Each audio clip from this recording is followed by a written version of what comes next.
குழந்தைகளே, ஐயனின் வாழ்த்துக்கள். நேற்று ஒரு அறிமுகம், இன்று ஒரு அறிமுகம். நீங்கள் பார்த்துக்கிட்டு இருக்கிறது காமசூத்ரா படித்தவர்களுக்கு நன்றாக தெரியும். இந்த நரம்பு தளர்வு, ஆண்மை கோளாறு,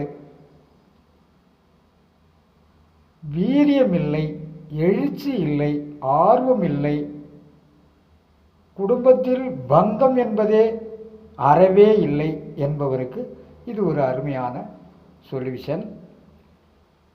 இந்த சொல்யூஷன் மூலம் உங்களுக்கு என்னெல்லாம் நடக்கும் என்பதுதான் இந்த பதிவு. அவசியமுள்ளவர்கள் தொடர்பு கொள்ளலாம். அருகில் உள்ளவர்கள் நேரில் வரலாம். இதில் என்ன அப்படி மகிமை இருக்கு? இதை ஆண்கள் இன்றைக்குள்ள சூழலை பச்சை தண்ணியில் கூட பாய்சன் அப்படிங்கிற நிலைமையில் போய்கிட்டு இருக்கிறோம். ஆனால்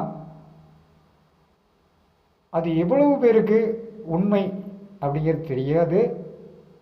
சிலர் தெரிஞ்சும் தெரியாத மாதிரி தேட தெரியாமல் நம்ம சித்த மருந்துகளை, ஆயுர்வேதத்து மருந்துகளை குறை சொல்லிக்கிட்டு இருக்கோம்.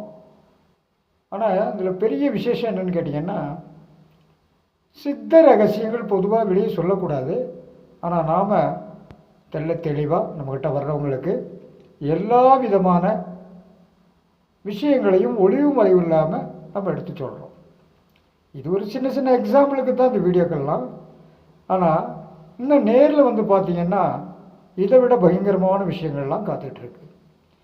மனநோய்க்கு மருந்து உண்டு. ஆனால் அதை நீங்கள் சாப்பிட்றதுக்கு எத்தனை பேர் தயாராக இருக்கீங்கிறது தெரியாது. ஆனால் மருந்து இருக்குது. நம்ம துணிக்கெல்லாம் சோப்பு போடுற மாதிரி எண்ணங்களை ஒழித்து கட்ட, எண்ணம் என்பதே ஒரு அழுக்குத்தான். அதுக்கான சோப்பு தான் மனநோய்க்கான மருந்து. அப்போது நம்மளை தேடி வர்ற யாராக இருந்தாலும் சரி, எனக்கு அவங்களே எதிர்ப்பு அல்லது ஒரு எதிர்வாதம் அந்த மாதிரி உள்ள ஆட்களுக்கும் கூட என் கடமை நன்மையாகத்தான் இருக்க வேண்டும். அதற்காக சரி, விஷயத்துக்கு போவோம். இது என்ன சார்? இதில் கூடுதல் ஒன்றும் இல்லை. அஸ்வகந்தா என்கிற அமுக்குரம், வால்முதியின் கிழங்கு, நெறிஞ்சில், இந்த 3 தான் இருக்குது.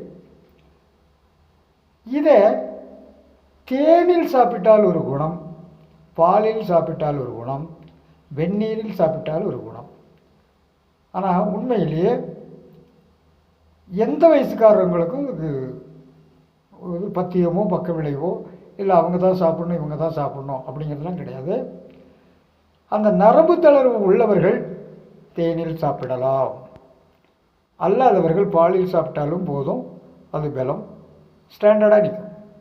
எப்பவுமே சித்த மருந்துகளை பொறுத்த வரைக்கும் உடனே எடுத்தேன் கவுத்தேன்னு குணப்படுத்தாது.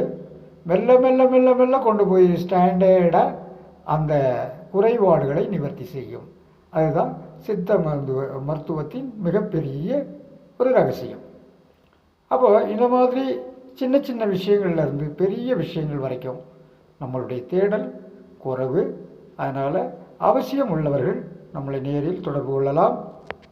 அல்லது முடியாதவர்கள் மொபைல், வாட்ஸ்அப், அப்படி எந்த லைனில் வேணாலும் வரலாம். நீங்கள் அதே மாதிரி இந்த மை மாந்திரிகம் இதெல்லாம் உண்மைதானா அப்படிங்கிறதுக்கெல்லாம் நேரடி விளக்கம் கொடுக்குறோம். முடிஞ்சால் நேரில் வந்து பாருங்கள். நன்றி. மீண்டும் அடுத்த பதிவில்.